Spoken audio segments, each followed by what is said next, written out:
আসসালামু আলাইকুম, সবাই কেমন আছো? আজ যাচ্ছি আমি পান্ডুয়া স্টেশন রোডে। ওখানে আমার কিছু কসমেটিক জিনিস কেনা রয়েছে, তাই ওখানে যাচ্ছি।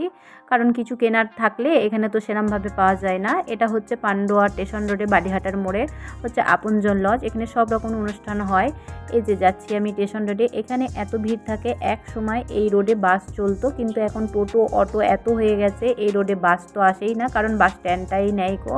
বাস স্ট্যান্ডটাই চলে গেছে, উঠে গেছে একদম। এই যে পান্ডুয়া স্টেশন রোডে এত ছোট ছোট দোকান হয়ে গেছে, বলার কথা নাই। আমি যাচ্ছি চক্রবর্তীতে কসমেটিক দোকানে। ওখানেতে অনেক রকমের জিনিস পাওয়া যায়, সব কিছু কসমেটিক মানে বুঝেছো, মেয়েরা তো সবই জানবে, সবাই এখন জানে। তো এখানে আমি এগুলো দেখাচ্ছিল আমাকে, ততক্ষণ আমি এগুলো একটু ভিডিও করে নিয়েছিলাম। এসব জিনিস আমার পছন্দ নয়, তাও ভিডিও করেছি। নেল পালিশ আমার পছন্দ নয়। এই যে পাঁচু আমাকে শুধু জ্বালায়। এই যে যাচ্ছি এই গলির ভেতরে, এখানে পাইকারি দামে জিনিসপত্র বিক্রি করা হয়। এই যে এই দোকানে গিয়েছিলাম, এখানেতে সব রকম জিনিস পাওয়া যায়। এখানকারও জিনিস অনেক ভালো। আমি এখানে কিছু কিছু জিনিস কিনি, খুবই ভালো। এখানকার দোকান মালিক, এখানকার যারা আছে সবাই খুবই ভালো, খুবই ভালো, আপনজন চেনার মতন হয়ে গেছে, অনেক দিনকার পরিচিত।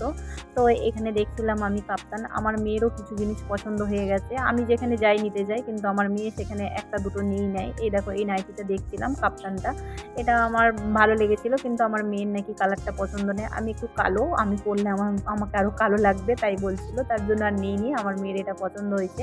আমার মেয়ে বললো এটা নাও, আমারও বেশ এটা ভালো লেগেছিল। আমি এটা নিয়েছি, আর একটা নিয়েছি, এটা দেখতে সুন্দর। এই যে এটা আমি নিয়েছি, এটাও খুব ভালো, এটা চেরি কালারের মধ্যে। তার মধ্যে এই যে এই বেবি আমাকে দেখো এমনভাবে দেখে, আমার নিজেরই লজ্জা করে।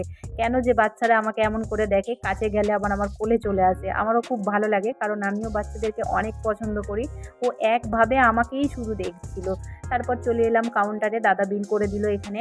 দাদাকে বললাম যে দাদা আপনার একটু ভিডিও করি। দাদা বলছে ব্লগ বানাচ্ছ? আমি বললাম হ্যাঁ। তো বিল করা হয়ে গেছে, দাদারও একটু ভিডিও করে নিলাম। তারপর ফেরার পথে চলে যাচ্ছি আমরা, স্টেশন থেকে বাইরে যাচ্ছি। এই দেখো এখানে ভিড় থাকে, যতক্ষণ দোকান খোলা থাকে ততক্ষণ মোটামুটি ভালোই ভিড় থাকে। তারপর চলে এসেছি তেলিপাড়ার মোড়ে। এখানে এই যে এই মোস্তানরা আমাকে যখন তখন জ্বালাতন করে, কারণ আমার বর্ধমান ডিস্ট্রিক্ট গাড়ি, এরা সবসময় বলে গাড়ি ভরে দেবো। এদেরকে আমি বলেছি আমি তোমাদেরকে ভরে দেবো, তো একটু জ্বালাতন করে আমাকে, অসুবিধা নেই, অনেক ভালোও লাগে, এরাও খুব ভালো এই ভাইরা আমার।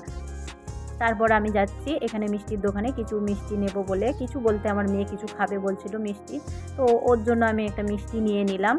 ও বলল যে ঠিক আছে আমি খেয়ে নিই। ও খাচ্ছিল, ততক্ষণ আমি একটু ভিডিও করছিলাম। আমি কিছু লাড্ডু নিলাম, আমার লাড্ডুটা একটু বেশ ভালো লাগে। আমার পছন্দ তালিকা বলতে কিছু নেই, আমি সব রকম খাই, সব রকম আমার পছন্দ, যেটা রুচি হয় আমি সেটাই খাই, সেটাই পছন্দ করি। থেকেই ভাইরাও খাচ্ছে, বলে কি তুমি খাবে? আমি বললাম না তোমরা খাও, এটাই ভালো, আমি পরে খাবো। বলছে না খাও। আমি খাইনি। তারপর চলে যাচ্ছি এখানে আইসক্রিমের দোকানে, কারণ আমার মেয়ে তো আইসক্রিম চায়। ও এত আইসক্রিম পছন্দ করে কি বলবো, আমার অত পছন্দ নেই, ওর খুব আইসক্রিম পছন্দ।